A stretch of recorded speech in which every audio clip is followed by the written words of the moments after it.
This is Bazaar Morning Call. Broadcasting live from the CNBC TV18 Motilal Oswal studios in Mumbai.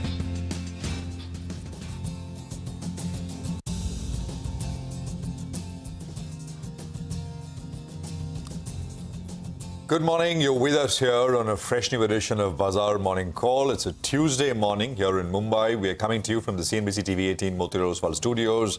I'm Prashant. With me, my colleagues Sonia and Nigel. Guys, good morning. Hi, Prashant. Good morning. Good morning, Nigel. Well, lots to talk about today. Of course, the biggest cue will be HDFC Bank's numbers that come out later.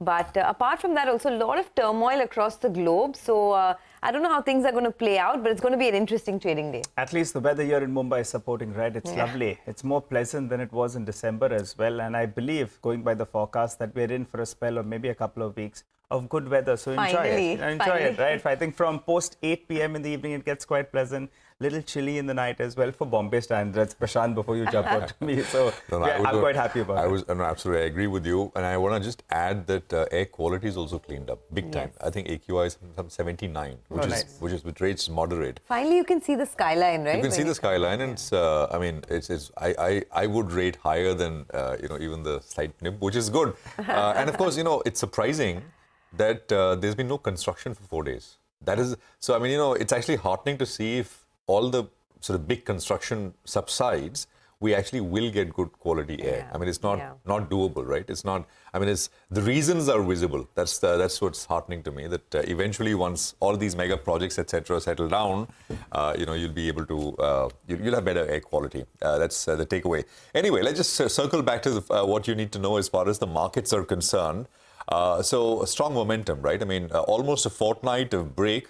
And then on Friday and yesterday, markets picked up pace. And how? 450 points on the Nifty is what the Nifty has done over the last two trading sessions.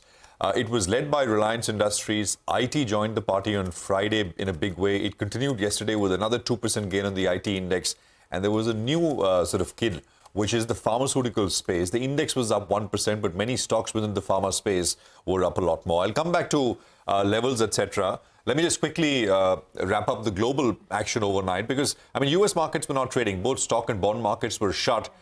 U.S. Treasury yields, I mean, the government bond yields, they expected to catch up to what happened in Europe.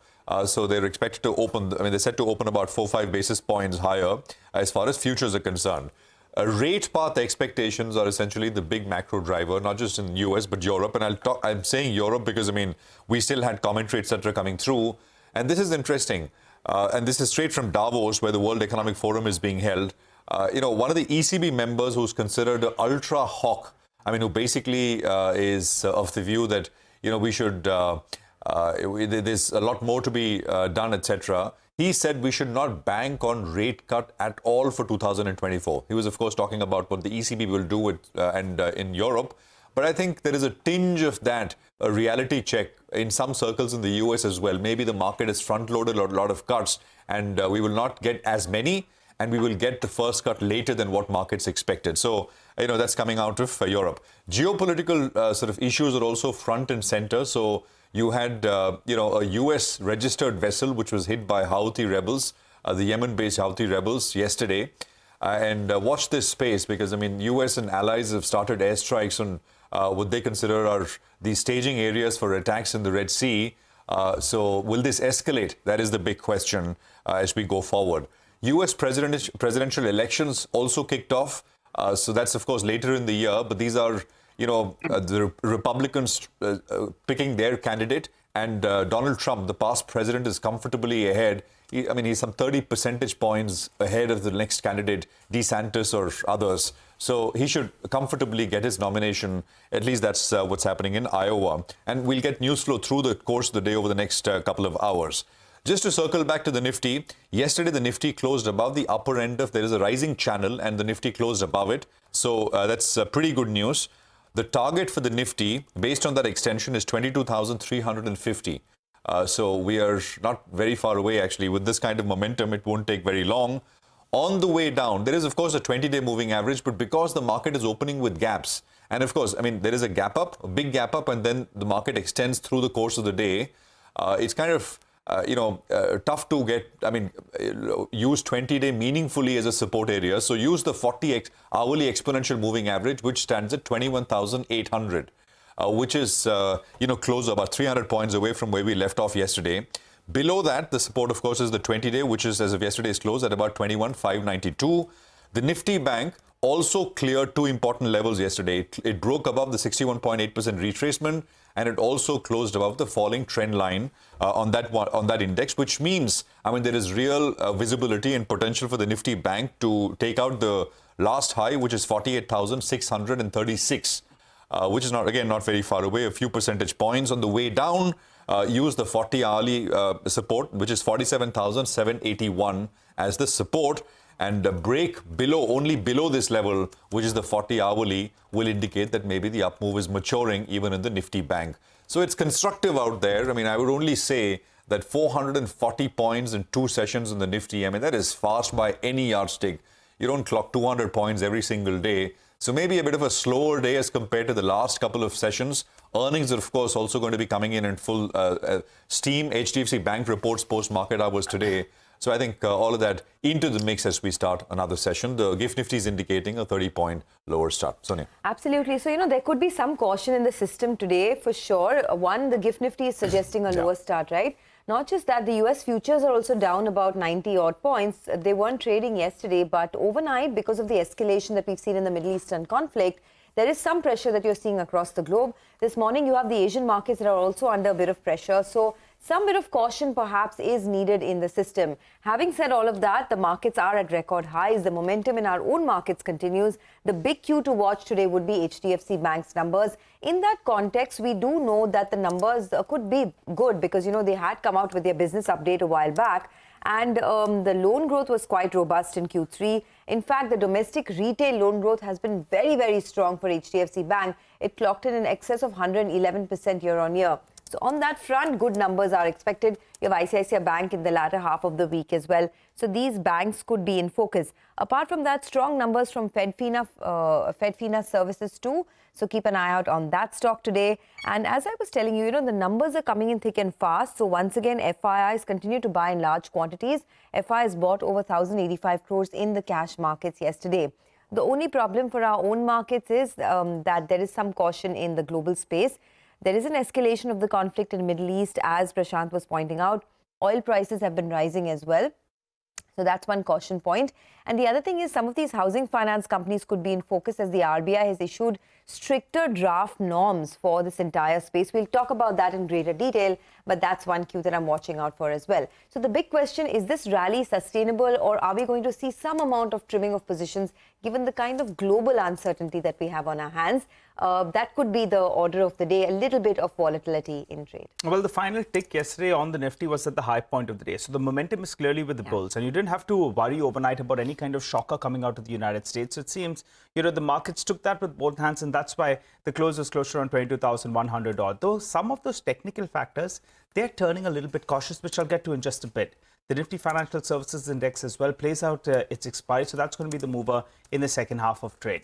Now, the Nifty Bank, the Nifty IT Index, and Reliance Industries, the three pillars of the Nifty, we're talking about more than 60% of the index out there. All of them, in fact, have been doing very, very well. Reliance Industries has been a rank outperformer, more than 7.5% gain in 2024 so far. And in fact, that's been the one that's holding one end up, and in fact, batting for the bulls big time. So that's been moving up nicely. What did the FIs do yesterday? Well, there was a swing factor of close to 15,000 contracts because they covered 5,000 shorts, they added 10,000 longs. So that's why I'm saying put that together. It's a swing factor of close to around 15,000 contracts odd. And now the positioning is, long positioning is at around 66%. But the put writing is getting a little bit too easy. 22,000, put yesterday, 22,100 put, 22,050 put. Well, there was a big amount of open interest out there. Close to around 1 crore shares were added out there. And the sense you're getting is this put writing is getting too easy because the PCR has moved to the upper end. Remember, when we see it move to around 1.6, sometimes you get a call for a bit of a pullback. So let's highlight some of those technical factors that are turning a little bit cautious. The PCR has moved to the upper end of the band, so that's point number one. Point number two is the FI net long position. Well, that's moved to around 82,000 contracts. That's the highest we've seen in 2024 so far, so in absolute terms. So that's another factor. The India VIX as well moved up yesterday. The Nifty moved up, but the VIX as well moved up. Sometimes that's a sign to get a little bit cautious because the IVs are moving up on both sides. So that's another point that I thought I'll put on board.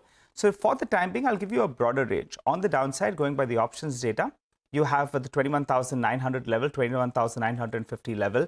That's going by the options data. And on the upside, 22,300 call, 22,500 call, they have the highest open risk.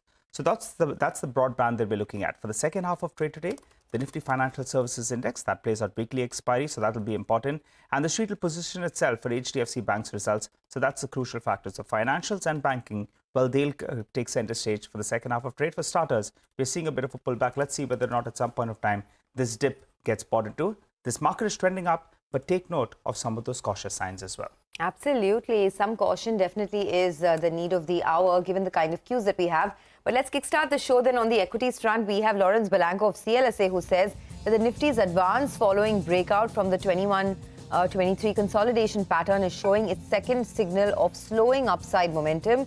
He says the prior divergence resulted in a 2-month corrective phase that included a more than 6% correction of the September 2023 highs. As such, he anticipates another correction consolidation pattern that warns of a potential pullback to the 50 DMA at the 20,644 area at the very least. Here he says they would reassess for potential re-entry points as the original breakout from the 2021-23 consolidation pattern supports an upside target of 22,800 to 23,000. He adds Reliance Industries, after underperforming the Nifty since June 2022, has broken above its relative 200 DMA as well as the 2021-24 trading range, with the recent close above the 2585 to 2622 resistance. He says this breakout supports an upside target of 3300 to 3400. So clearly there's an upside target in Reliance, but overall he's a bit cautious on the market. Okay, well, let's get you some money market views as well. On bonds, we have Vishal Goenka of IndiaBonds.com says that lower than expected inflation numbers for CPI and WPI in India caused bond prices to rally in the past few sessions, and the 10-year benchmark bond yield is expected to trade between 7.13 to 7.18%. He says the next significant event for short-term direction will be the end of the month Fed policy, followed by, of course, the interim budget here in India. Well, we've got a lot of stock-specific action track for you. Get to that in just a bit in our special Top 10 segment. But for the time being, we run you through the list. We look at Jio Financial, Fed Bank Financial Services, you have PNC Infra, Nalco, Landmark Cars, Aster DM, Angel One, and RVNL. So 8 of them will be reacting to positive news flow. While on the flip side, housing finance companies and DCX Systems will be reacting to negative news flow.